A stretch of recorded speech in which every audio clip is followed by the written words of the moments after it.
Sir எங்களுக்கெல்லாம் 7.5 சனி தொடங்கிருச்சு sir, சின்ன பின்னம் ஆயிட்டோம் சார். மேஷராசிக்காரங்க நாங்கள்லாம் எப்பொழுதுமே ஒரு மாதிரி கெத்தாக இருப்போம், ராயலாக இருப்போம்.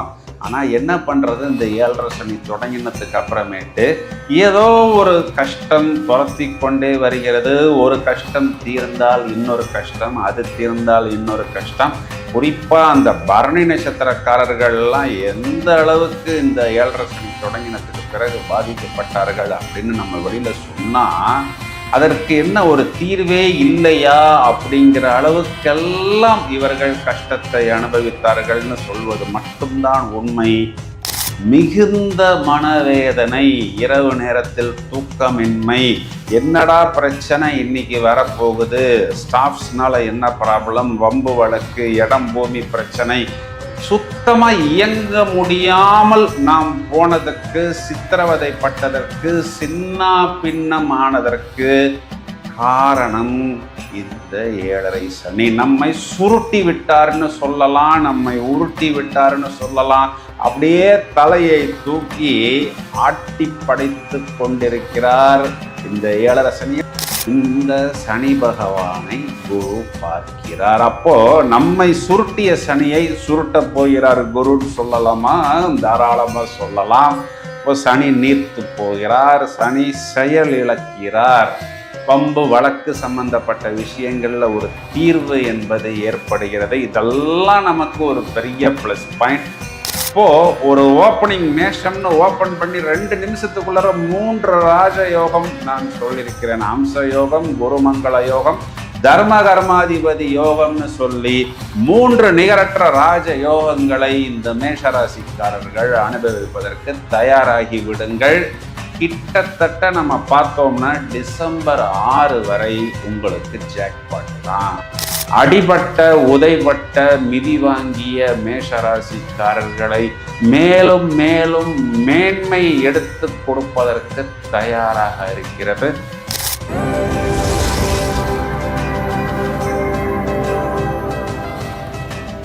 ஹாய் ஃப்ரெண்ட்ஸ், வருட கடைசி. இந்த வருட கடைசியிலேயாவது பொதுவாக நமக்கு ஏதாவது ஒரு குட் நியூஸ் கிடைக்காதா அப்படின்னு நீங்கள் எல்லாம் ஆவலுடன் எதிர்பார்த்து காத்து கொண்டிருப்பது எனக்கு நன்றாக புரிகிறது. இப்போ குரு பயிற்சி, அதாவது இந்த அதிசார குரு பயிற்சி என்பது நடக்கவிருக்கிறது. இந்த அதிசார குரு பயிற்சியில் என்ன ஸ்பெஷல் அப்படின்னு பார்த்தோம்னா, குரு பகவான் தான் உச்சமடையக்கூடிய கடகராசியில் அக்டோபர் மாதம் 18ஆம் தேதி பயிற்சி அடைய இருக்கிறார். பஞ்ச மகா புருஷ யோகத்தில் இது அம்ச யோகம் அப்படிங்கிற ஒரு அமைப்பில் வருகிறது. முதல் தரமான ராஜயோகத்தை வாரி வழங்குவதற்கு குரு பகவான் தயாராக இருக்கிறார். இதில் என்ன ஒரு ஸ்பெஷாலிட்டி அப்படின்னா, குரு பகவான் உங்களது ராசிக்கு கேந்திரங்களில் வரும் பொழுது, அதாவது 1, 4, 7, 10 வீடுகளில் வரும் பொழுது இந்த ஹம்ச யோகம் என்பது பிரமாதமாக இங்கு வேலை செய்யும். இதையும் தவிர குரு பகவான் சனியை பார்க்க இருக்கிறார், தனது சொந்த வீட்டை பார்க்கிறார்.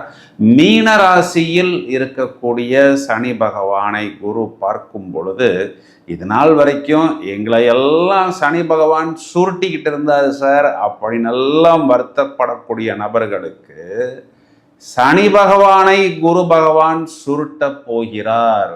தனது பார்வையால், 5ஆம் பார்வையால், 7ஆம் பார்வையால், 9ஆம் பார்வையால் விசேஷமான சுபபலன்களை குரு பகவான் பிரதானமாக கொடுக்க போகிறார். ஜோதிடத்தில் பரிகார கிரகம் அப்படின்னு பொதுவாகவே இந்த குருவைத்தான் சொல்லப்படுகிறது. இதைத்தான் குரு பார்க்க கோடி நன்மை அப்படிங்கிறதும். அக்டோபர் மாதம் 18ஆம் தேதி இந்த அதிசார குரு பயிற்சி தொடங்கி டிசம்பர் மாதம் 12ஆம் தேதி வரை கடக ராசியில் நடைபெற இருக்கிறது. ஒரு 22 நாள் உச்சபலத்துக்கு பிறகு குரு பகவான் வக்கரமடைய போகிறார். அப்போ கடகமனையிலேயே குரு பகவான் வக்கரமடைகிறார். இந்த வக்கரம் அப்படின்னா என்ன அப்படின்னா, ஒரு கிரகம் பின்னோக்கி நகர்வது, அதாவது இயல்புக்கு மாறிய நிலை. இப்போ குரு வக்கரம் அப்படின்னா என்னன்னா, நான் எப்படி வேணா சம்பாதிப்பேன், நான் சம்பாதிச்சா எனக்கு அது போரும், அதாவது எதிர் திசையில் பயணிக்கும் பொழுது ராகு கேதுவை பிரதான தலைவர்களாக எடுத்துக்கொண்டு இந்த குரு பகவான் குறிக்கக்கூடிய காரகத்துவமே நிதி தான். பெரும் நிதியை குரு பகவான் குறிக்கிறார். எப்படி வேணாலும் நான் சம்பாதித்து விடுவேன், எனக்கு அந்த சம்பாதிப்பது மட்டும்தான் முக்கியம், எப்படி வேணாலும் நான் கோல்டு வாங்கிடுவேன், அந்த தங்கத்தை வாங்குவது தான் எனக்கு பிரதானம் அப்படிங்கிறது தான் குரு பகவான் வக்ரம். சார் நீங்கள் சொல்கிறதெல்லாம் பார்த்தா குரு பகவான் நேர்கதியில் இருப்பதை விட வக்ரகதியில் இருப்பது தான் கேட்பதற்கு நன்றாக இருக்கிறது, இப்படியே இருக்கட்டுமே அப்படின்னு எல்லாம் நீங்கள் சொல்வது எனக்கு புரிகிறது. இந்த அதிசார குருவின் பலன், வக்ர குருவின் பலன் கடகராசியில் அமர்ந்து பார்வை பலத்தால் உங்களை மேலும் மேலும் தூக்கி கொடுக்க போகிறதா, இல்லை யாரையாவது எங்கேயாவது தள்ளிவிட போகிறதா அப்படிங்கிறத இப்பொழுது விவரமாக காண்போம். மேஷராசியை எடுத்துக்கொள்வோம். இது நாள் வரை எல்லா மேஷராசிக்காரர்களுக்கும் ஒரே பிரச்சனை, பெரிய பிரச்சனை என்னன்னா 12ஆம் பாவத்தில் சனி பகவான். சார் எங்களுக்கெல்லாம் 7.5 சனி தொடங்கிருச்சு சார், சின்ன பின்னம் ஆயிட்டோம் சார், மேஷராசிக்காரங்க நாங்கள்லாம் எப்பொழுதுமே ஒரு மாதிரி கெத்தாக இருப்போம், ராயலாக இருப்போம், பிரச்சனைன்னு நாங்கள் யார்கிட்டையும் எங்கேயும் எந்த நேரத்திலும் போய் நிற்பது கிடையாது, மாறாக எங்களிடம் வந்துதான் எல்லாரும் ஏதாவது ஒரு பிரச்சனையும் ஒரு ப்ராப்ளத்தையும் சொல்லி அதற்குண்டான தீர்வு சப்போர்ட் எல்லாம் பெற்றுக்கொண்டு போவார்கள். ஆனால் என்ன பண்ணுறது, இந்த 7.5 சனி தொடங்கினதுக்கு அப்புறமேட்டு ஏதோ ஒரு கஷ்டம் துரத்தி கொண்டே வருகிறது. ஒரு கஷ்டம் தீர்ந்தால் இன்னொரு கஷ்டம், அது தீர்ந்தால் இன்னொரு கஷ்டம். குறிப்பாக அந்த பரணி நட்சத்திரக்காரர்கள்லாம் எந்த அளவுக்கு இந்த 7.5 சனி தொடங்கினத்துக்கு பிறகு பாதிக்கப்பட்டார்கள் அப்படின்னு நம்ம வெளியில் சொன்னால் அதற்கு என்ன ஒரு தீர்வே இல்லையா அப்படிங்கிற அளவுக்கெல்லாம் இவர்கள் கஷ்டத்தை அனுபவித்தார்கள்னு சொல்வது மட்டும்தான் உண்மை.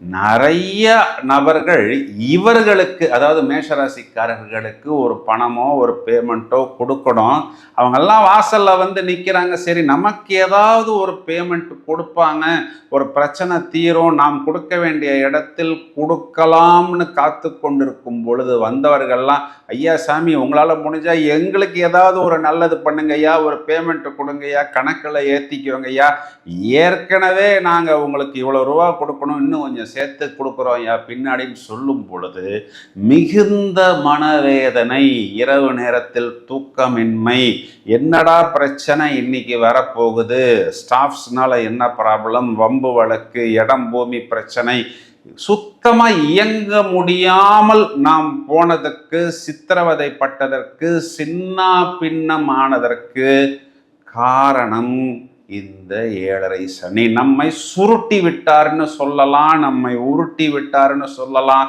அப்படியே தலையை தூக்கி ஆட்டி படைத்து கொண்டிருக்கிறார் இந்த 7.5 சனி. என்ன நம்ம ராசிக்கு அவர் தான் டெட் அகெயின்ஸ்ட் ஆப்போசிட் பிளானட் ஆச்சே.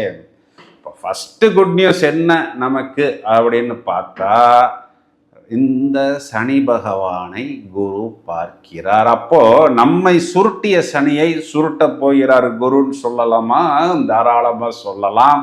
இப்போ சனி நீர்த்து போகிறார், சனி செயல் இழக்கிறார், வம்பு வழக்கு சம்பந்தப்பட்ட விஷயங்கள்ல ஒரு தீர்வு என்பது ஏற்படுகிறது. இதெல்லாம் நமக்கு ஒரு பெரிய ப்ளஸ் பாயிண்ட். இதையும் தவிர நமக்கு பாக்யாதிபதின்னு சொல்லக்கூடிய 9ஆம் வீட்டுக்கு அதிபதி 10ஆம் வீடுன்னு சொல்லக்கூடிய ஜீவனத்தை பார்க்கிறார். எந்த வீடை நாம் எங்கு உச்சமடைகிறோமோ அதே வீட்டை குரு பார்க்கிறார். இதுக்கு பேர் என்ன அப்படின்னா, ஜோதிடத்தில் தர்ம கர்மாதிபதி யோகம்னு சொல்லக்கூடிய ஒரு ராஜ யோகம். இதையும் தவிர நம்ம ராசியாதிபதி அப்படின்னு சொல்லக்கூடிய செவ்வாயை குரு பார்க்கிறார். இதற்கு பேர் குரு மங்கள யோகம். அப்போ குரு உச்சம் நமக்கு கேந்திர ஸ்தானத்துல அப்படின்னா அதற்கு பேர் ஹம்ச யோகம். அப்போ ஒரு ஓப்பனிங் மேஷம்னு ஓப்பன் பண்ணி 2 நிமிஷத்துக்குள்ளார 3 ராஜயோகம் நான் சொல்லியிருக்கிறேன். ஹம்ச யோகம், குருமங்கள யோகம், தர்ம கர்மாதிபதி யோகம்னு சொல்லி 3 நிகரற்ற ராஜ யோகங்களை இந்த மேஷராசிக்காரர்கள் அனுபவிப்பதற்கு தயாராகி விடுங்கள். கிட்டத்தட்ட நம்ம பார்த்தோம்னா டிசம்பர் 6 வரை உங்களுக்கு ஜாக்பாட் தான். இது நாள் வரை எங்கெல்லாம் நம் தோல்வி அடைந்தோமோ, அவமானப்பட்டோமோ, அங்கெல்லாம் ஒரு முத்திரை பதிக்கக்கூடிய அமைப்பு. மேஷராசின செவ்வாய்னா மார்ஸ்னா மாசுடா, ஒரு தலைவன்டா, ஒரு ரஃப்டா, ஒரு டஃப்டா, ஒரு கெத்துடா, நான்லாம் யாருக்கும் நின்று பதில் சொல்ல வேண்டியது இல்லடா, உனக்கு வேணும்னா உன் காரியத்தை நீ என்கிட்ட வந்து சாதிச்சுக்கோ பிரதர். என்னைக்குமே நான் யாரையும் நம்பி இல்லை, என்னை நம்பித்தான் பலர் இருக்கிறார்கள். நான் எப்பொழுதும் நேர்மையாகவும் நாணயமாகவும் கொஞ்சம் அப்படி தலை தூக்கி நடக்கக்கூடிய நபர்கள் நாங்கள். தன்னால் ஏதோ ஒரு தண்டனை, ஏதோ ஒரு தொந்தரவு, ஒரு தாரித்திரியம் எங்களை பிடித்து ஆட்டியது, சுருண்டு போனோம். இனி எங்களுக்கு சுருண்டு போக வேண்டிய ஒரு சூழ்நிலை எல்லாம் இல்லை. பஞ்ச மகா புருஷ யோகத்தில் ஹம்சம், அது என்னப்பா அம்சம், அவன் ஆளு அம்சமா இருக்கான்ப்பா பார்க்கறதுக்குன்னு சொல்றது இல்லையா? ராசி கட்டத்துக்கு பக்கத்துல அம்சம்னு ஒன்று போடுறது இல்லையா, நவாம்சத்தை? இதுதான் ஹம்ச யோகம். இந்த ஹம்ச யோகம் நம்மளுடைய எல்லா பிரச்சனைகளையும் தவிடுபொடி ஆக்குவதற்கு தயாராக இருக்கிறது. நமக்கு மேலும் மேலும் மேலும் தூக்கி கொடுப்பதற்கு தயாராக இருக்கிறது. சார், அர்த்தாஷ்டம குருங்கிறது அஷ்டம குருவில் பாதின்னு சொல்கிறாங்களே சார், அப்படின்னெல்லாம் கேட்கக்கூடாது. ஏன் அப்படின்னா உச்ச கிரகத்துக்கு இந்த தோஷம் எல்லாம் வராது. பூரணமான ராஜயோகம், முதல் தரமான ராஜயோகத்தை மேஷராசிக்காரர்கள் பெறுவதற்கு காரணம் என்னன்னா, இந்த குரு அப்படிங்கிற கிரகம் இவங்க ராசியாதிபதி செவ்வாய்க்கு நட்பு கிரகமாகவும் பாக்கிய கிரகமாகவும் வருகிறது. நிறைய மேஷராசிக்காரர்கள் எங்கெல்லாம் அடிபட்டார்களோ, எங்கெல்லாம் உதை வாங்கினார்களோ, குறிப்பாக இந்த வம்பு வழக்காக இருக்கலாம், பேமெண்ட்டாக இருக்கலாம், வியாபாரம் நடத்த முடியவில்லை, க்ளோஸ் பண்ணக்கூடிய சிச்சுவேஷனில் இருக்கிற, வெளிநாட்டில் போய் வம்பு, காலில் அடிபட்டுருச்சு சார், இரவு நேரத்தில் தூக்கமின்மை, என்கிட்ட வேலை பார்க்கக்கூடிய நபரே எனக்கு எதிரியாக போய் நிற்கிறார், அவர் புதுசாக ஒரு வியாபாரத்தை ஆரம்பிச்சு என்னைய சாப்பிட்டு போயிட்டா சார், இதனால குடும்பத்தில் நிம்மதி இல்லை, இப்படி நல்லாம் புலம்பக்கூடிய நபர்களுக்கெல்லாம் மேலும் மேலும் மேலும் தூக்கி கொடுப்பதற்கு தயாராக இருக்கிறார். இது ஒரு கோல்டன் சான்ஸ் அப்படின்னு சொல்லலாம். இதையும் தவிர குரு வக்கரம் அடையக்கூடிய காலகட்டங்கள் நமக்கு ஒரு பிரமாதமான ஜாக்பாட். குறிப்பாக இடம் விற்கலை, ஏன்னா இது 4ஆம் இடத்தில்தான், 4ஆம் இடத்திலிருந்து 3ஆம் இடத்தை நோக்கி குரு பயணிக்கிறார். அப்போ எனக்கு ஒரு இடம் விற்கலை, ஒரு பூமி விற்கலை, எனக்கு அதன் மூலம் வருமானம் வரல, அந்த இடத்துக்காக நான் ஒரு கடனை வாங்கி வட்டியை கட்டிக்கிட்டு இருக்கிறேன், இன்ட்ரெஸ்ட் கட்டிக்கிட்டு இருக்கிறேன், கடன் அடைக்க முடியலை, இப்படி நல்லா வருத்தப்படக்கூடிய நபர்களுக்கு அந்த இடம் பூமியின் மூலம் ஆதாயம் வட்டியை கட்டிய பிறகும் ஒரு மிச்சத்தை வீட்டுக்கு எடுத்து போகக்கூடிய அமைப்பு என்பது இந்த காலகட்டங்களில் ஏற்படும். சார், நீங்கள் சொல்கிறத பார்த்தா குரு வக்ரம் தான் சூப்பராக இருக்கும் போல தெரிகிறது என்று நீங்கள் சொல்வது எனக்கு நன்றாக புரிகிறது.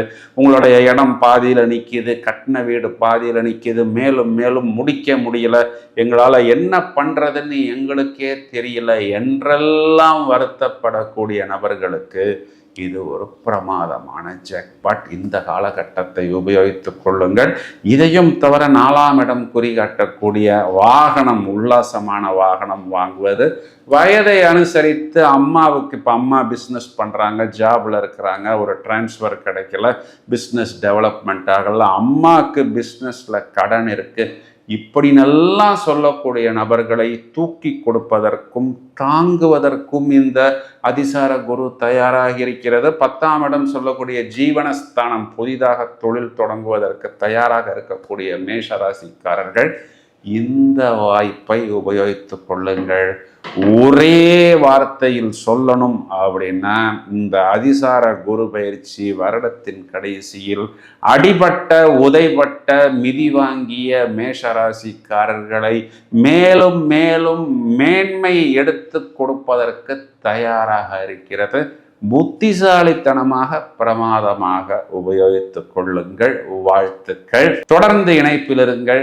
நிறைய வீடியோஸ் தயாராகி கொண்டிருக்கிறது. Thank you friends.